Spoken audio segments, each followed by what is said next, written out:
दोस्तों इस वीडियो में हम जानेंगे ब्रह्मपुत्र नदी तंत्र के बारे में। ब्रह्मपुत्र नदी का उद्गम तिब्बत में मानसरोवर झील के पास से चेमायुंगडुंगु ग्लेशियर से होता है। और दोस्तों आप जानते होंगे मानसरोवर झील के पास से दो नदियों का उद्गम और होता है, सतलुज नदी और सिंधु नदी।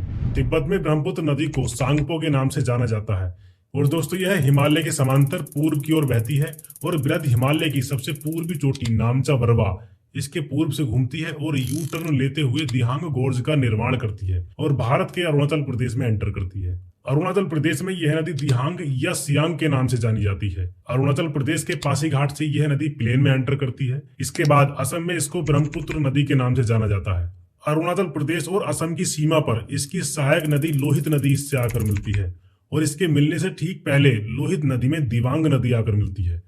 यहाँ लोहित नदी पर भूपेन हजारिका सेतु बना हुआ है। इसको ढोला सदिया पुल भी कहा जाता है। यह असम और अरुणाचल प्रदेश को आपस में कनेक्ट करता है। यह ब्रिज पूरे भारत का सबसे लंबा ब्रिज है जिसकी लंबाई 9.15 किलोमीटर है। दोस्तों दिवांग और लोहित नदी के अलावा बाएं ओर से मिलने वाली इसकी प्रमुख सहायक नदियां हैं धनसिरी और कोपली। और दोस्तों दाएं ओर से मिलने वाली ब्रह्मपुत्र नदी की प्रमुख सहायक नदियां हैं सुबनसिरी, कामेंग, मानस और तीस्ता।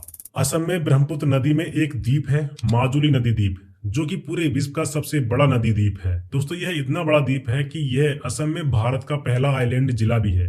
असम की राजधानी दिसपुर भी ब्रह्मपुत्र नदी के किनारे स्थित है। ब्रह्मपुत्र नदी असम के धुबरी से निकलकर बांग्लादेश में एंटर करती है और बांग्लादेश में इसकी सहायक नदी तीस्ता नदी इससे आकर मिलती है। दोस्तों बांग्लादेश में ब्रह्मपुत्र नदी को जमुना के नाम से जाना जाता है। बांग्लादेश में यह दो ब्रांच में डिवाइड हो जाती है। एक ब्रांच गंगा नदी से मिल जाती है। आप जानते होंगे गंगा नदी को बांग्लादेश में पद्मा के नाम से जाना जाता है। और दोस्तों इसकी दूसरी ब्रांच मेघना नदी से मिल जाती है।